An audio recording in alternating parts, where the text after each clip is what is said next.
Good evening. Welcome to South Asia Newsline. I'm Yeshi Chonzom. Here are the top stories we are tracking for you on Thursday, the 2nd of July.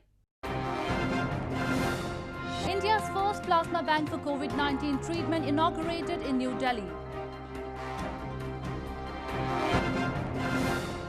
Government workers protest for job regularization in Gilgit Baltistan.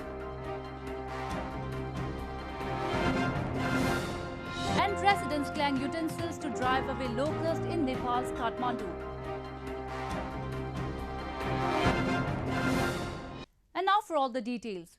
India's first plasma bank was inaugurated in capital New Delhi on Thursday as authorities appeal to all those who can donate plasma to come forward and help in treatment for critical coronavirus patients. The move comes as plasma therapy has shown encouraging results in Delhi hospitals.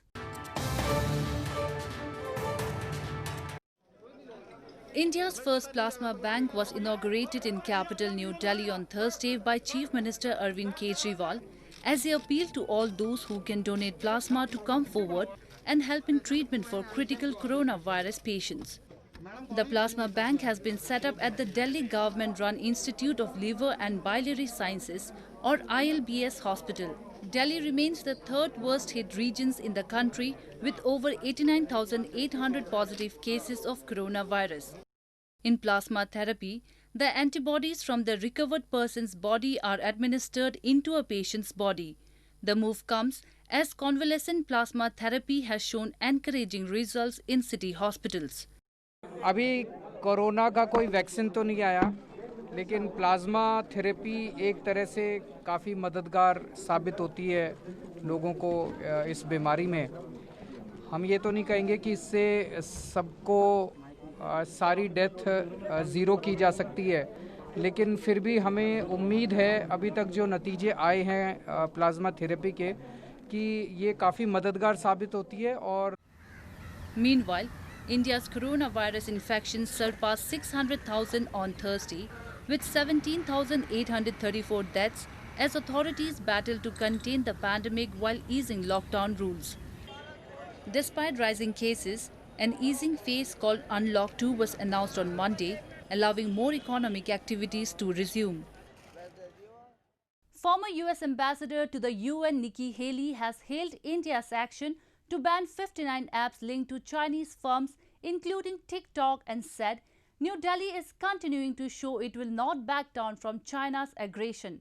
Haley's remarks come after US Secretary of State Mike Pompeo also welcomed India's move. Former US Ambassador to the United Nations Nikki Haley has heaped praises on the Indian government's move to ban 59 Chinese apps, including the popular TikTok, in retaliation to Chinese aggression. Nikki Haley has said, "Good to see India banning 59 popular apps owned by Chinese firms, including TikTok, which counts India as one of its largest markets. India is continuing to show it won't back down from China's aggression." Haley's remarks come after US Secretary of State Mike Pompeo welcomed India's ban on the Chinese apps and stressed that the move would boost India's integrity and national security.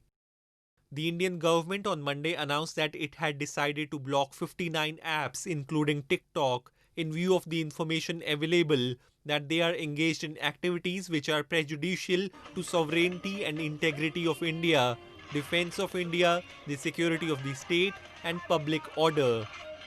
The move came weeks after a deadly skirmish between Indian and Chinese soldiers along the disputed Himalayan border.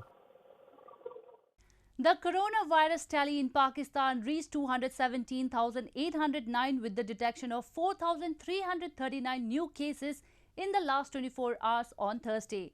As healthcare in Pakistan continues to suffer from acute shortage of resources amid coronavirus crisis, healthcare residents continue to fume at government response to the pandemic.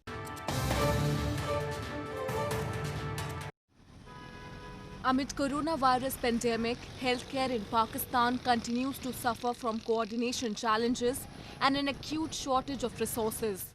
Pakistan's confirmed COVID-19 cases jumped past 217,000 as 4,339 persons tested positive for COVID-19 in the last 24 hours. The death toll crossed 4,400 on Thursday. Residents in Pakistan's Karachi city alleged that authorities pocketed huge amounts of funds meant for the treatment of patients and charged exorbitantly for coronavirus treatment. Thousands of people even lost their jobs in businesses during the lockdown, but no aid was provided to them by the government. लेकिन इसमें अचानक ही वबा फैली और इतनी तेज़ी से फैली कि हम लोगों को संभलने का मौका ही नहीं मिल सका। इसके बावजूद कि हमारी हुकूमत ने मुख्तलिफ दूसरे मुल्कों से कर्ज़े माफ़ कराए और इमदाद हासिल की, लेकिन बदकिस्मती से वो जो भी वहाँ से इमदाद मिली थी वो आवाम तक मुंतकिल नहीं हुई, क्योंकि जो लोग हुकूमतों में होते हैं वो अपने इलेक्शनों का खर्चा निकालने के लिए जब भी कोई फंड सामने आए तो उसको मिसअप्रोप्रिएट करते हैं। They blamed that authorities, who have forever acted callously in matters of development, didn't bother to address even this grave health crisis. Meanwhile, the Sindh government on Wednesday extended the curbs on business and other activities of daily life, which were imposed to contain the coronavirus for another 15 days, directing the people across the province to follow the defined standard operating procedures. Moving on, contractual employees serving in different government departments in Gilgit Baltistan recently carried out a protest demanding job regularization. The protesters blame the authorities have kept on delaying the process for the past several years.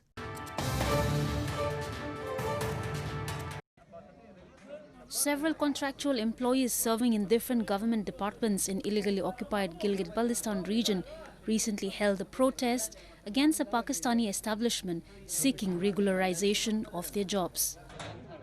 Gilgit Baltistan Assembly in May passed a bill to regularize the services of thousands of contractual and contingent staff in Gilgit Baltistan who have been in service for past several years.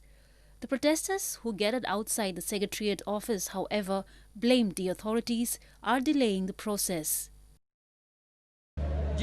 माशरे के अंदर 6000 मुलाजमीन contract और contingent हो, जिनके अंदर anxiety हो और तशवीश का शिकार हो और वो इस शुबे का शिकार हो कि हमारा मुस्तकबिल क्या होगा।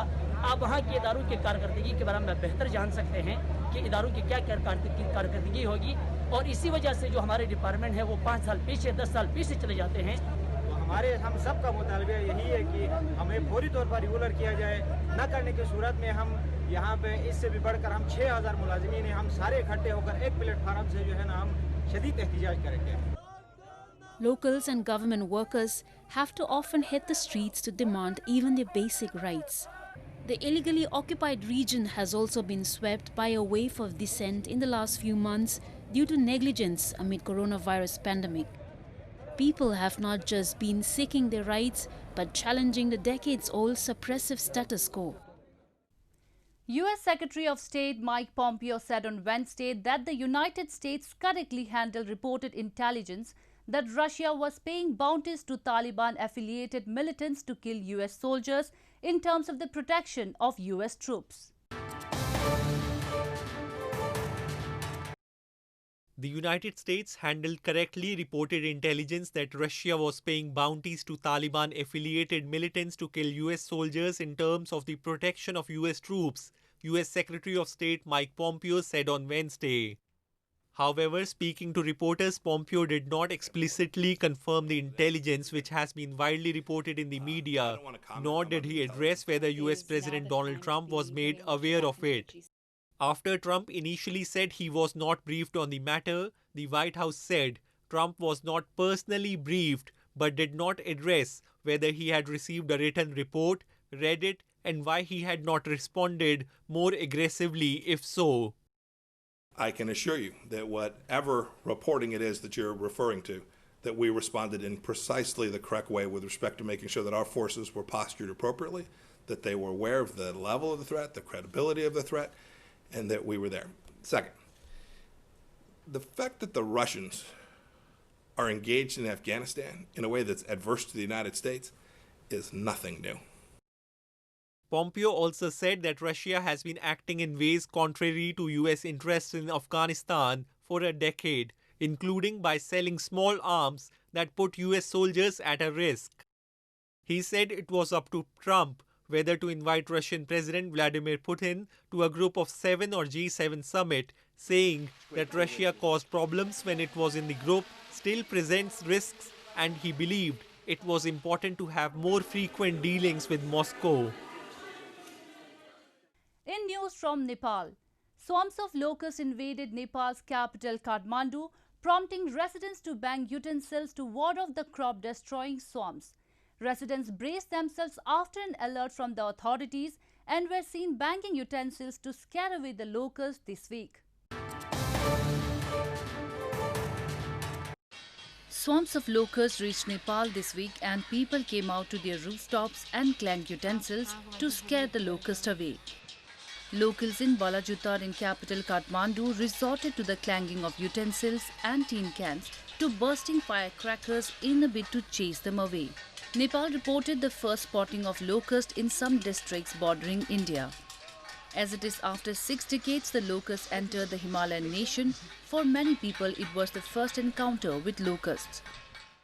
यो त मैले त फर्स्ट टाइमै देख्दैछु मैले त अहिले यसलाई चाहिँ फर्स्ट टाइम देख्दैछु भनौँ न मेरो लाइफमा चाहिँ अब पहिले त मकैमा लाग्ने फौजी किराहरू चाहिँ देखिएको थियो अब अहिले सलाहगिरी चाहिँ फर्स्ट टाइम देखिरहेको मैले चाहिँ One of the deadliest pests for farm produce, locusts are known to destroy crops and vegetables and whatever they find in their way in search of food.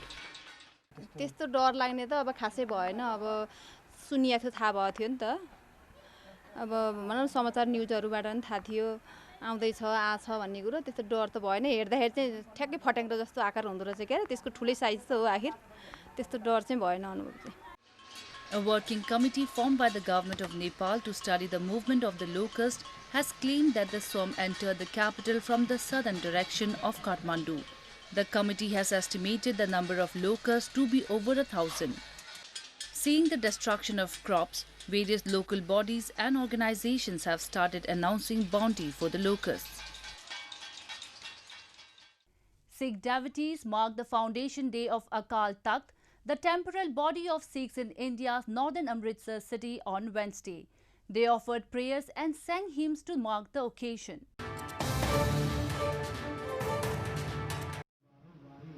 Sikh devotees in Amritsar city of India's northern Punjab province marked the foundation day of Akal Takht, the temporal body of Sikhs, on Wednesday. Situated in the complex of Golden Temple, Sikhism's holiest shrine, the Akal Takht was established in the year 1606 during Mughal rule by the 6th Sikh Guru, Guru Har Gobind Sahib, as a place where temporal issues of the community members could be taken into consideration. Devotees gathered at the Akal Takht to offer prayers and attend the ceremony where hymns were sung and respects were paid to the holy book Guru Granth Sahib to mark the auspicious occasion. मेरी पीरी दे मालिक श्री हरगोबिंद साहब महाराज जी दा स्थापित किया हुआ श्री अकाल तख्त साहब दी अज स्थापना दिवस दियां समूह संगतां नूं बहुत बहुत बधाइयां. Sikhs in India form about 2% of over 1.25 billion population and are largely concentrated in the northern Indian state of Punjab and national capital New Delhi. Well, that's all we have for you from South Asia this evening. Now our viewers can watch the show on SouthAsiaNewsline.com. You can also visit us on Facebook.com/AsAsiaNewsline and follow us on Twitter @AsAsiaNewsline. That's all in tonight's edition. We'll see you same time tomorrow. Good night.